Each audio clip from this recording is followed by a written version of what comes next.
Good morning, children. As all of you are aware that we have learned about the different kinds of motion. Today we are going to focus on the topic uniform motion. What is uniform motion? A body which covers equal distances in equal intervals of time is said to have uniform motion. But what does this mean? Before I get to uniform motion, I want to clarify. If you remember from the previous classes, we had discussed about periodic motion. Now, periodic motion and uniform motion differ. Why? Because when we talk about a periodic motion, we say it repeats itself in a regular interval of time. Okay, so I want you to look at this graph. This shows the graph of a heartbeat of a normal person. Now, a normal person has his heart beating 80 beats per minute. Now, what does this 80 mean? It means that in a minute the heart has beaten itself 80 times. Okay, and you can see how uniform this graph is. It happens in a equally given amount of time. Now, I'll give you another example before I say, remember that I cannot compare periodic motion and uniform motion because it would be ambiguous. The question would be unclear to most of us. Only the small difference between periodic motion and uniform motion is when we talk about periodic motion, it is a motion which is repeating itself in a given amount of time. For example, the rotation of the earth takes 365 days, heart beats 80 beats per minute for a normal person.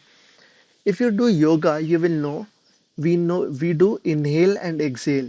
Inhale means breathe in air, exhale means take out air, as you can see in the image here. Now, the inhale is held for, maybe it differs from person to person. You may inhale for 30 seconds and then you exhale and then again you inhale for 30 seconds. So I'll call it a periodic motion. But what if I say that all objects which are undergoing oscillatory motion, what is oscillatory motion? We know oscillatory motion is nothing but oscillation of a pendulum. You remember I had spoken to you about a mean position of a pendulum.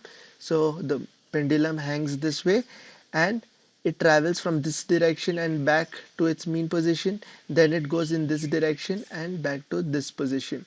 Okay, so the center point of the pendulum is known as the mean position. This is nothing but oscillatory motion. Similarly, we had vibratory motion. We had seen vibratory motion in the string of a guitar. Now, that day we had discussed that the atoms inside the string of a guitar are vibrating and the whole string does not vibrate because we hold part of the string with our hands and only this bit gets to vibrate, and it gets to vibrate about its mean position. So it travels up, then comes back here, and then travels down and goes back to its own place. So this is vibratory motion. What is rotatory motion?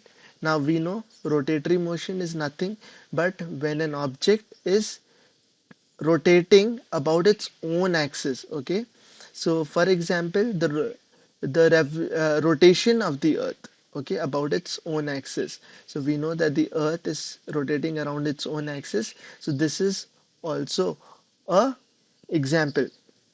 Now all these types of motion come under periodic motion. So periodic motion is nothing but a bigger category for all these kinds of motion. Now let's go back to our uniform motion. Here you can see that the car is traveling on the road. Now what if I say that this car is traveling from this point to this point?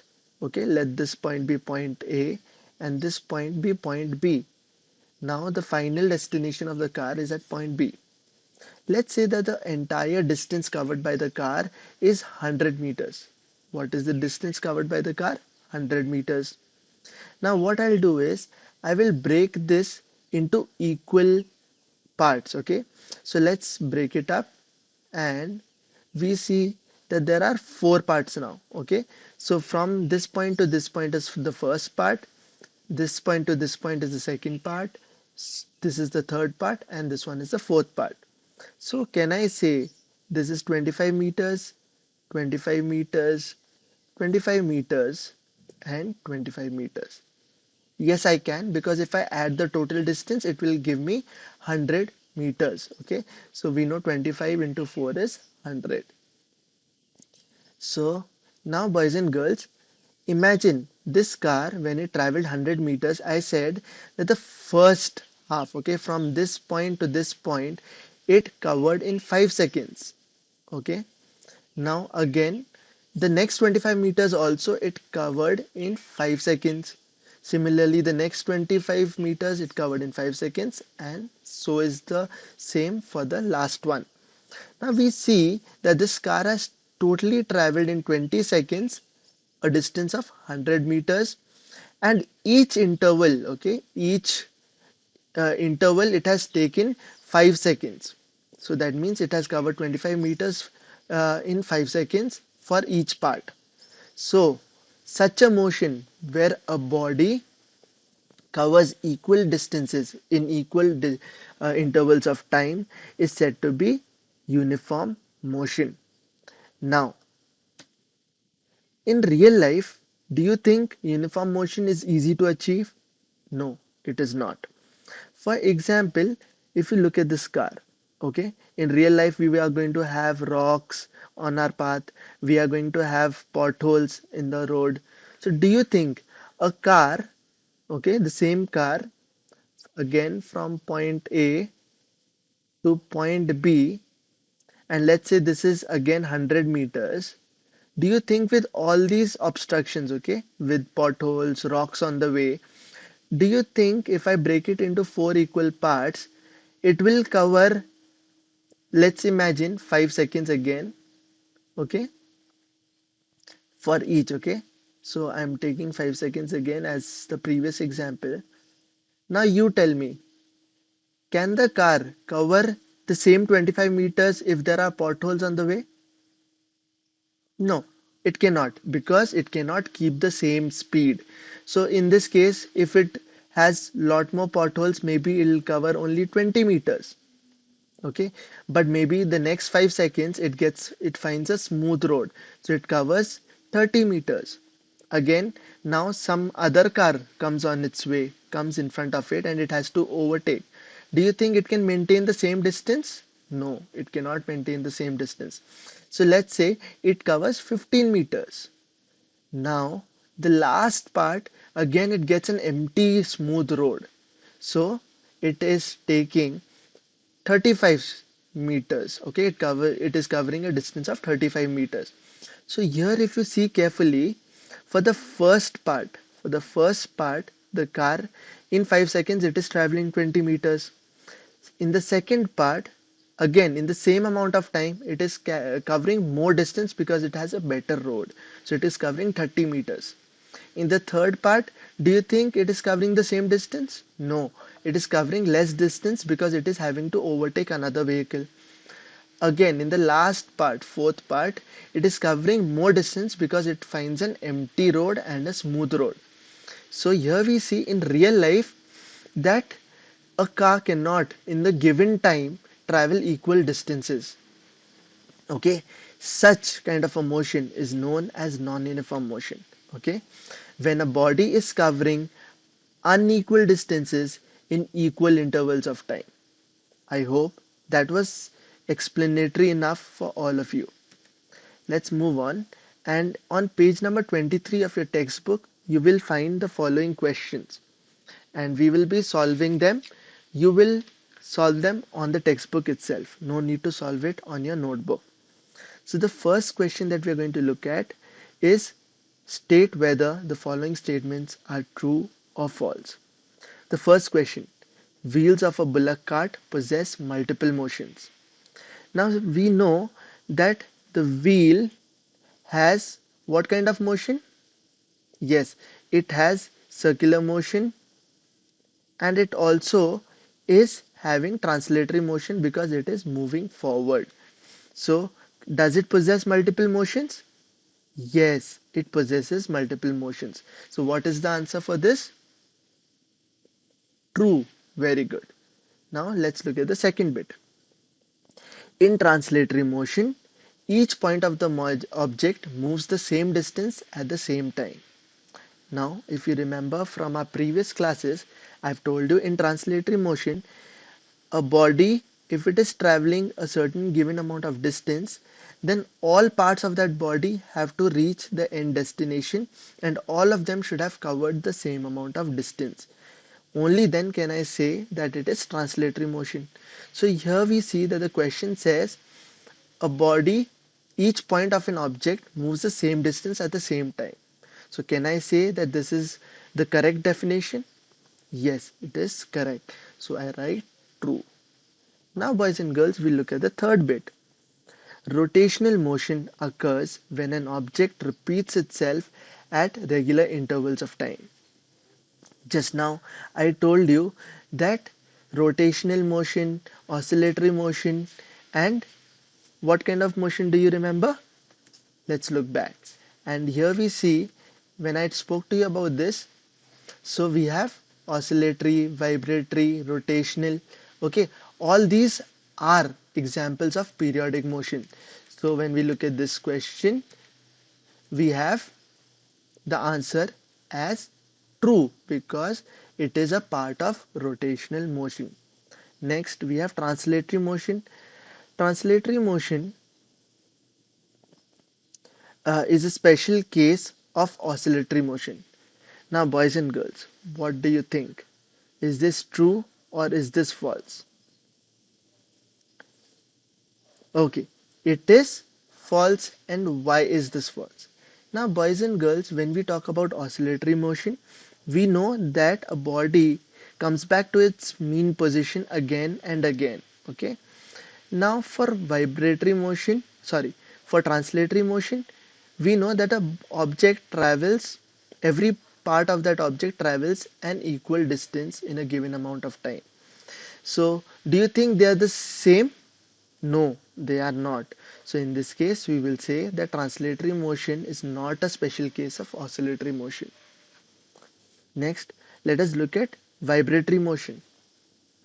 In a vibratory motion, the object does not move as a whole. Only atoms move back and forth about the mean position. Do you think this is true? Yes, just now I explained to you a guitar string. Not the entire object moves, but a part of it moves, or the atoms in that particular object move. So this is true. Let's look at the last one, which is rolling motion. What is rolling motion? Okay, the object undergoes either translatory or rotatory motion at the same time. Now, rolling motion can be seen in a football. Okay, when a person is kicking a football, we know that the ball is rotating about a certain axis and as well as it travels in a given direction. So it has translatory motion and it has rotatory motion. So now do you think it is a true statement or a false statement? Yes, it is true. If you got all of them correct, very good. Now, boys and girls, we will look at another example. Okay, we have to solve fill in the blanks. And the first question or example that we see here is a flying bird possesses what kinds of motion?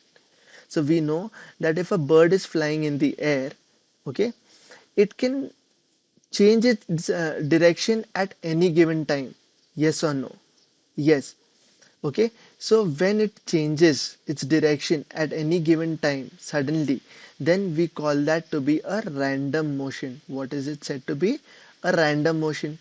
Also, we do know that birds can travel along a straight line. So we can say that the bird was here and it traveled here.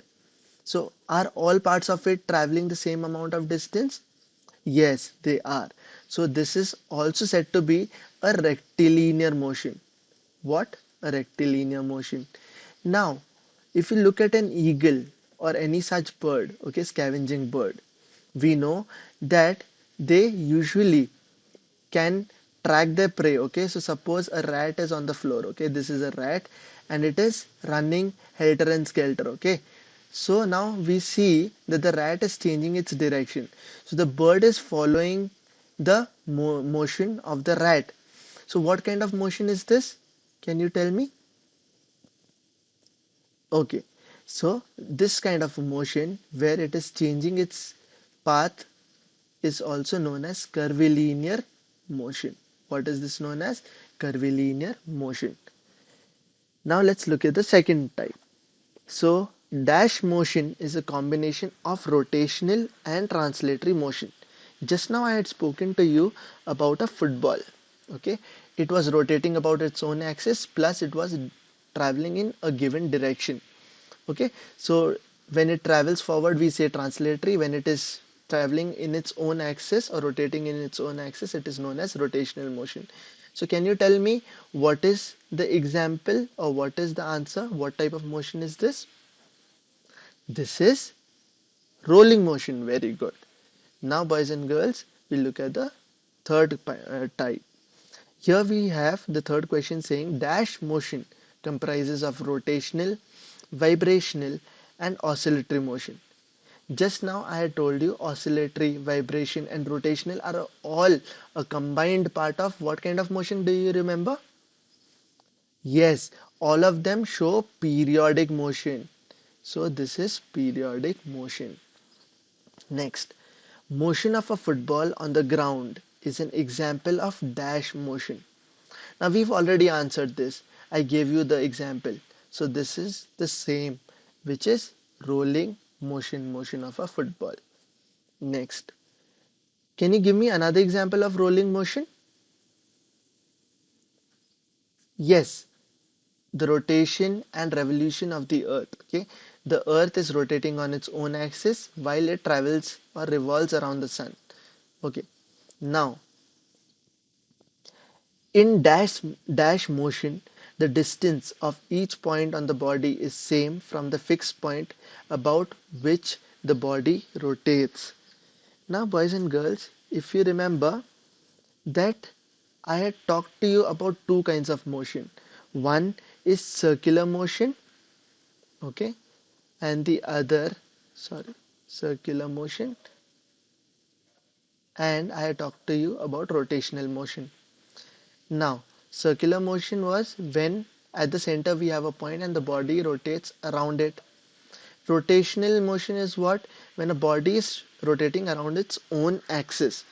Now, in this question it says in dash motion, the distance of each point on the body is same from the fixed point about which it rotates. So here if you look carefully it already says the fixed point about which they are using the word rotate. Okay, they are not saying it is traveling around. Okay, so what is the answer? Can you tell me? Yes, it is rotational motion. So let's write rotational motion. Now boys and girls, I do not have space, but you can always write it better and more neatly. Last question is, a body is said to be in dash motion if it covers unequal distances in equal intervals of time. So today we've learned this topic. What is the answer? Yes, non-uniform motion. So this is non-uniform motion because we know that in non-uniform motion, a body covers unequal distances in equal intervals of time. Now we'll move on, boys and girls, and we'll see another topic, which is scalar and vector quantities. Now, some teachers may pronounce it as scalar quantity. I prefer to call it scalar.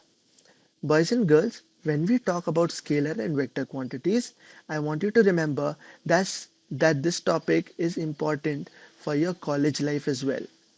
Okay, so pay attention to the basics of it. What is scalar quantity? It is a physical quantity. If you remember, when we started physics class in standard 8, I told you what physical quantities were. Anything that can be measured. Okay, anything that can be measured, and it should also have a unit.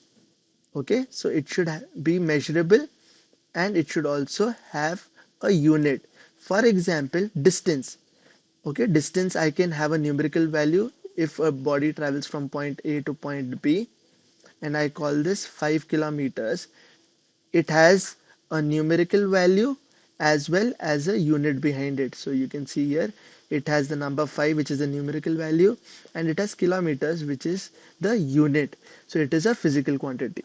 Next, boys and girls, the second point I already covered here, which is numerical value and magnitude. Now, this is the most important difference between the two types of quantities. That is, a scalar quantity has no direction. Okay. Now imagine, boys and girls, when I talk to you about a body which is traveling. Okay. Imagine this is you standing in the middle of the road, and I said that this person, okay, let's call this person as person Z, okay, or person Z. Now this person is standing in the middle of the road, and I say person Z traveled 5 kilometers. Now where do you think this person went? Even I don't know. This person, if I say has traveled 5 kilometers, this person could have traveled in this direction 5 kilometers. This person could have traveled 5 kilometers in this direction, could have traveled 5 kilometers in this direction, could have traveled 5 kilometers in this direction. There's no fixed direction. It could be this direction also. It could be this direction. So, scalar quantities do not have any direction to them. This is very important. Whereas when I talk to you about a vector quantity, okay, this is the same as scalar. Why? Because it is also a physical quantity. It has magnitude as well as a unit. Okay, so here I have forgotten to mention the point about units, but you can remember that it has a magnitude as well as a unit. Now, the third and the most important difference is it has direction. Now imagine you are the same person standing here, okay, in the middle of the road. Now I say that this person Z has traveled 5 kilometers north, whereas this person traveled 5 kilometers north. Now can you tell me north is in which direction? If you look at a map, we have north, south, and we have east, and we have west. So in this case, east is on the right hand side and west is on the left hand side. So I write east here and I write west here. Now boys and girls, this person is traveling 5 kilometers north. So let me quickly just change the color of this pen and we will draw the route of this person. Okay, so we know 5 kilometers north, so this person has traveled in this direction, and what is the distance? 5 kilometers. So this is a vector quantity. So any quantity which has a magnitude as well as direction, it will be known as a vector quantity. I hope that was simple enough. Now let us look at distance and displacement.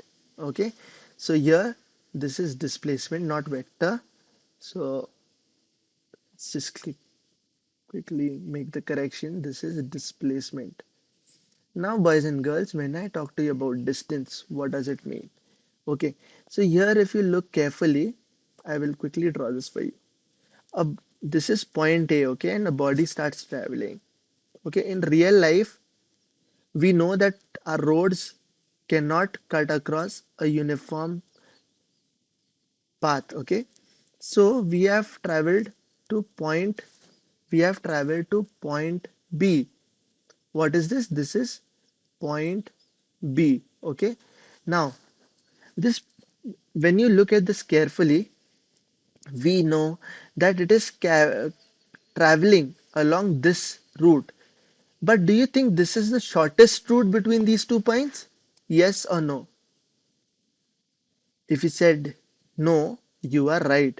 Boys and girls, shortest distance will be the straight line between these two paths. But we know in real life this is not possible to achieve, because in this same path there may be a mountain along the road.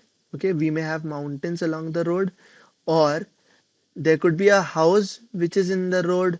Okay, or there could be maybe some sort of obstruction, maybe a huge rock on the road.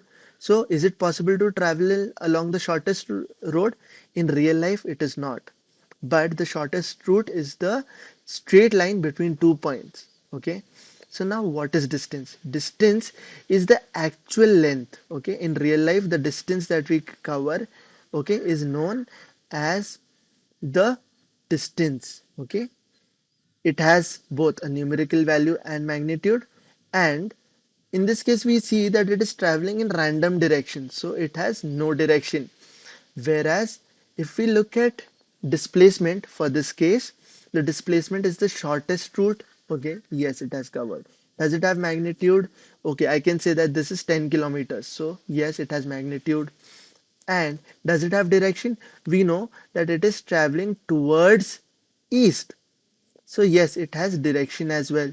So this is known as displacement. I hope the difference between distance and displacement is clear to you. And we will look at a few questions today. So the first question on your textbook, it is found on page number 24. Okay. And the first question is, an object moves 8 kilometers from point A to point B, and then 6 kilometers from point B to point C. Find the distance covered by the object and the displacement. So here we need to find the distance as well as displacement. Okay, and the second bit of the question says, is distance a scalar or a vector quantity? We'll answer this later. First, let us look at the question. So here an object is traveling 8 kilometers from point A to point B. Let me quickly draw point A and point B. Okay, for example, this is point A and point B. Okay, and this person is traveling, or this object is traveling in this direction. Okay, so it needs to be a straight line. So boys and girls, what is the length for this case? It is 8 kilometers. Okay, now it travels from point B to point C. Okay, so now it has traveled from here to here, which is another 6 kilometers. Now we know what is distance. Distance is the longest path traveled by the body. In this case, can you tell me what is the longest path? Yes, the distance between A to B and B to C is the longest path. That is 8 kilometers plus 6 kilometers. What is the answer? It is 14 kilometers. So the distance covered by the body is 14 kilometers. But how do we calculate displacement? Now, boys and girls, when we talk about displacement, I want you to remember something known as the Pythagoras theorem, which you must have learnt in maths already. Now, Pythagoras theorem says that the hypotenuse, okay, so hypotenuse is nothing but the side which is opposite to the 90 degrees. Okay, so this is 90-degree and this is the hypotenuse. Okay, so I'll write as h. Okay, perpendicular is this and this is the base. Okay, so we have hypotenuse, perpendicular and base. Pythagoras theorem states, I'm writing THM, boys and girls. Theorem states that h square is equals to p square plus b square. Okay, so perpendicular square plus base square. Now we know that the shortest distance between point A and the final point C is this straight line. So we will apply Pythagoras theorem to get our answer. So in this case, what is h square? H square is nothing but AC square. Okay, because h is nothing but AC. Okay, AC square equals to, what is P square? P square is nothing but AB square. AB square plus, okay, so this is root of P square plus B square. So again I write root of AB square plus, now what is B square? Nothing but BC square. So I write BC square. Now we'll replace the values, boys and girls. What is AB square? AB square is nothing but, tell me, 8 square plus BC square is what? Yes, it is 6 square. Now we have root of 64 plus 36. Now we know 64 plus 36 is nothing but root of 100. Now root of 100, okay, that means 10. Okay, root means 10 into 10 gives me 100. So root of 100 is 10. Now boys and girls, what is Okay, so now boys and girls, since I have applied root, I can straight away say that this is AC. So now I have AC as 10. That means 10 kilometers. So what is the length of this path? The path between A and B? Can you tell me? The length between A and B, A and C. Okay, so this is the path A and C, and this is 10 kilometers. So now we have calculated the displacement for the question. And now let's solve the final part. Okay, the final part is distance a scalar or a vector quantity? Now I've already explained to you before what is distance. It is the longest path. And does it have direction? No, distance does not have direction. So what kind of a quantity it is? Yes, distance is a scalar quantity. Distance is scalar. Okay, so that's the last part. Now, boys and girls, there's another question in your book, which is Raman moves along the perimeter of a rectangular field. He takes 4 rounds. Now, boys and girls, this is very important. I want you to look at the picture which is given beside.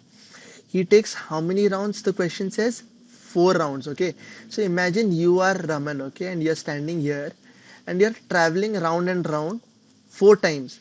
So first round will be from A to B to C and D and back to A. Okay, so you're stopping at point A. Okay, now again you take the second round, again you stop at point A, again you take the third round and again you stop at point A, and then again you take the final round and you stop at point A. So we've taken 4 rounds. Now can you help me calculate the distance? Okay, so before we calculate the distance, I want to explain something to you.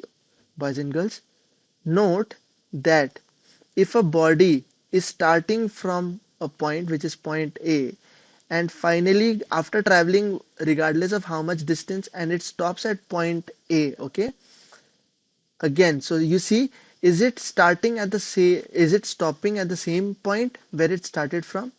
Yes. In such a case, we say that the displacement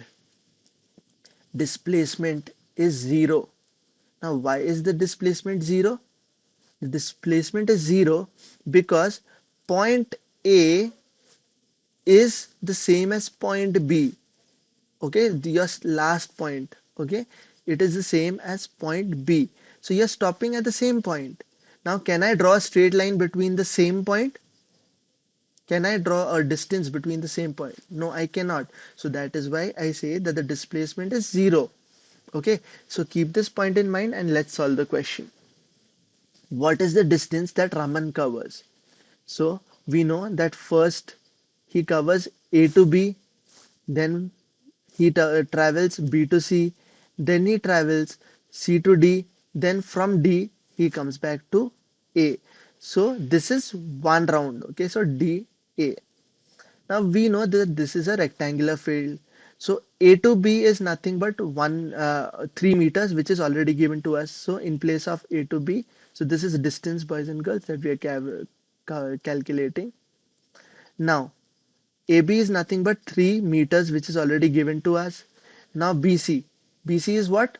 1 meter. So I'm writing 1 meter plus. CD is the opposite side of A and B. So this is the same as A and B. So I'll write 3 meters here. So CD is how much? 3 meters. And then we see that BC is the same as AD or DA. And in this case, this becomes 1 meter. So I write 1 meter. Can you tell me the distance now? Yes, it is 8 meters. But do you think this is the distance that Raman traveled? No. Why? Because he travels this field 4 times. So distance traveled traveled by Raman is, so one round is 8 meters and he takes 4 rounds. So I multiply it by 4 rounds. Now what is my answer, boys and girls? 32 meters. Very good. So what is the distance traveled by Raman? It is 32 meters. Now the second part of the question is part B. Part B says what is the displacement? So we need to find the displacement now. Now, boys and girls, if you remember, before we started the question, I gave you an explanation about displacement. So here you see Raman is starting from point A, and when he goes around, after traveling the whole distance, he comes back and stops at point A again. Okay, so now he goes from here to here, again here, and stops at point A. So he does this four times. Again and again, we see that he's stopping at point A. So I had told you in the previous example that if a body is starting from a point and stopping at the same point, the displacement is, yes, displacement is zero. So in this case, displacement is zero. In this case, can you tell me what is the displacement of Raman? Displacement is zero. Boys and girls, I hope today's class was easy for you. Okay, what I want you to do today is write the numericals in your notebook, solve the questions we have done in Quick Check 1, and submit it in Google Classroom. Have a good day. Thank you for joining in the class.